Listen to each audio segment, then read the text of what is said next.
Assalamualaikum warahmatullahi wabarakatuh. Nama saya Putri Nabila dari kelas 12 AKL 1 akan mempresentasikan tentang kasus pelanggaran hak dan pengingkaran kewajiban warga negara.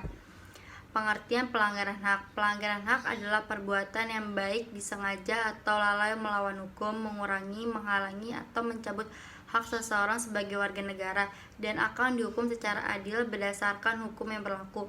Harus mendapatkan perhatian lebih dari negara sebagai jaminan yang telah dijunjung tingginya sila kelima yang berbunyi keadilan sosial bagi seluruh rakyat Indonesia. Pada dasarnya, hak yang dimiliki warga negara dapat mendorong terciptanya kesejahteraan masyarakat. Banyak orang yang kurang beruntung hanya bisa menunggu kapan hak mereka akan diperhatikan oleh pemerintah.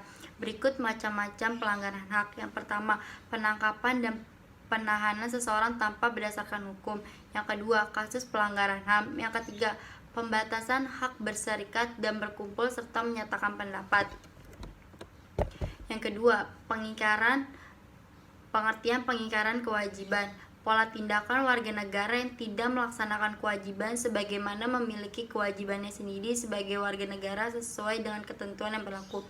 Masih banyak yang belum menyadari betapa pentingnya kewajiban yang harus dijalani sebagai warga negara demi kemajuan negara. Kewajiban warga negara adalah hak negara. Negara mempunyai sifat memaksa dan mencakup semuanya. Yang ketiga, faktor pelanggaran dan hak peningkatan kewajiban. Yang pertama, sifat egois atau mementingkan diri sendiri. Yang kedua, sikap tidak toleransi. Dan yang ketiga adalah penyalahgunaan kekuasaan. Yang keempat, kasus dan bentuk pelanggaran hak warga negara menurut undang-undang sebagai berikut. Penangkapan dan penahanan seseorang demi menjaga stabilitasnya tanpa berdasarkan hukum. Yang kedua, menimbulkan rasa ketakutan masyarakat luas terhadap pemerintah, hilangnya rasa aman. Yang ketiga, pembatasan hak berserikat dan berkumpul serta menyatakan pendapat. Yang kelima, kasus-kasus pengingkaran kewajiban warga negara, membuang sampah sembarangan, melanggar aturan lalu lintas, merusak fasilitas negara, mencoret-coret bangunan milik umum, merusak jaringan telepon. Dan yang keempat, tidak membayar pajak kepada negara seperti pajak bumi dan pajak kendaraan bermotor. Yang keenam, solusi untuk mengatasi pelanggaran hak dan pengingkaran kewajiban warga negara. Penegakan hak dan kewajiban negara terhadap hak-hak dasar warga negara yang dimaksud untuk menjamin adanya kepastian agar pelaksanaannya dapat berjalan dengan baik, akan berjalan baik, harmonis, dan stabil apabila antara negara dan warga negara mengetahui hak dan kewajibannya secara tepat dan profesional. Yang pertama, penegakan, meningkatkan profesionalisme lembaga keamanan dan pertahanan negara. Yang kedua, menegakkan hukum secara adil, konsekuen, dan tidak diskriminatif. Yang ketiga, memperkuat dan melakukan konsolidasi demokrasi.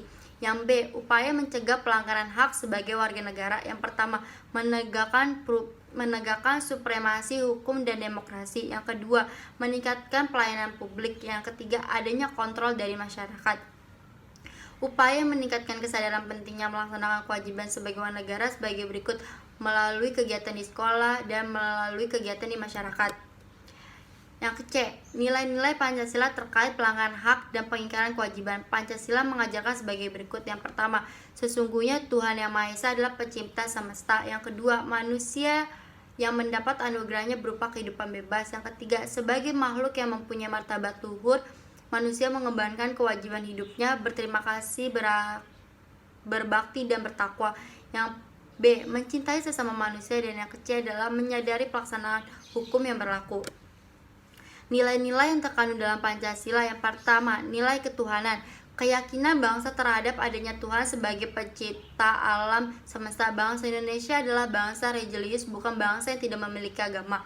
Menghormati kemerdekaan beragama, tidak ada paksaan, serta tidak ada diskriminatif antar umat agama.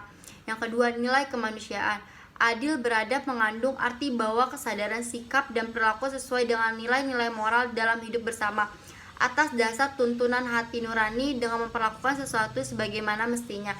Yang ketiga, nilai persatuan, makna usaha berarah bersatu dalam kebulatan rakyat untuk membina rasa rasionalisme. Yang keempat, nilai kerakyatan, dipimpin oleh hikmat kebijaksanaan dalam permusyawaratan. Demokrasi yang mengutamakan yang mengutamakan pengambilan keputusan melalui musyawarah atau mufakat. Yang kelima, nilai keadilan. Keadilan sosial bagi seluruh rakyat Indonesia mengandung makna sebagai dasar sekaligus masyarakat Indonesia yang adil dan makmur secara lahiriah dan batiniah. Nilai-nilai dasar Pancasila adalah kesatuan yang saling berhubungan dan menjiwai satu sama lain, menjadi acuan dalam penyelenggaraan negara.